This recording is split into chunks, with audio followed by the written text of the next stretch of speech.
Welcome to the deep dive. We know you want to get smart about things quickly, but without feeling totally overwhelmed by all the noise out there. Yeah, there's just so much information flying around. Exactly. So today we're digging into why real conversations, like actual back and forth dialogue, are maybe more important than ever. Our sources, they really focus on this tension. What tension is that? Well, how we have all these amazing tools now to, express ourselves online, but finding space for genuine understanding, that seems harder. Ah, right. Social media gives us platforms, absolutely, but the sources we looked at suggest they often end up rewarding, the loudest or most outrageous stuff. Yeah, the extremes, not necessarily the most thoughtful take. Exactly. Brevity wins, reaction wins. Careful thinking, maybe not so much. Okay, let's try and unpack this. Think about your own experience, maybe scrolling through feeds. It's like a constant stream, right? Likes, quick comments, swipes. Uh-huh, very fast-paced. But when do you actually feel you've properly understood someone else's view, especially on something tricky or something you disagree with? That's a great question. The sources seem to say the way these platforms are built, well, it can actually limit the time and space needed for that kind of deeper connection.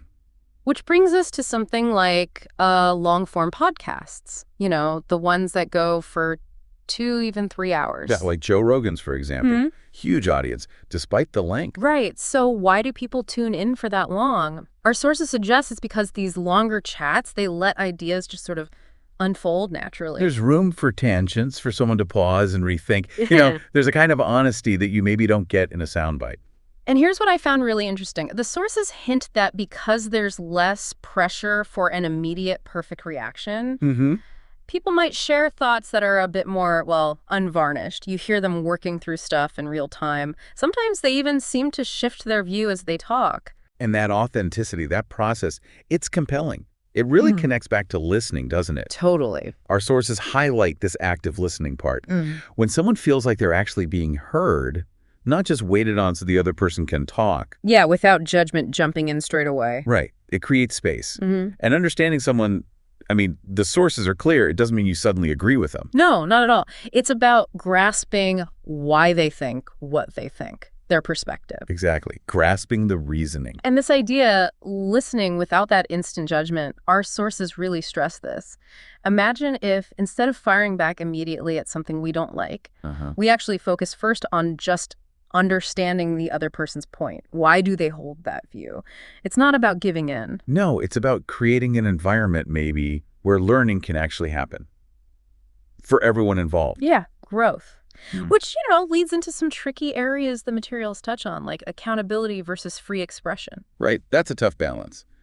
Because obviously, harmful ideas need to be addressed. You can't just let anything slide. Of course not. But the sources also raise the point that, well, just shutting down conversations maybe isn't the most effective way.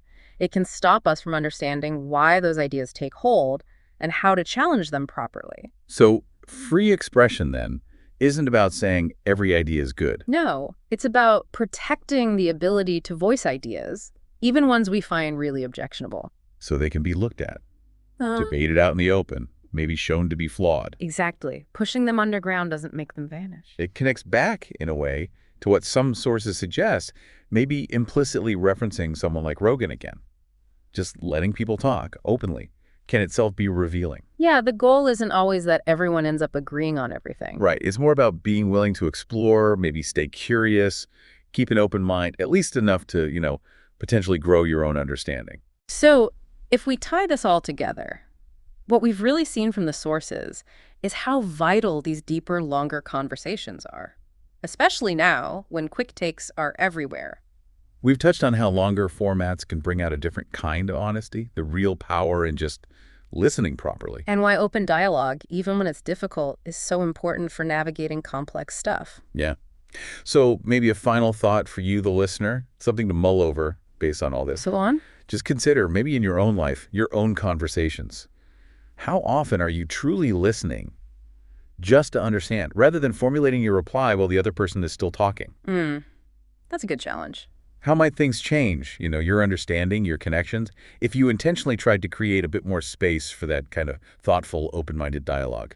It seems like a small shift, but our sources suggest, well, it could make a really big difference.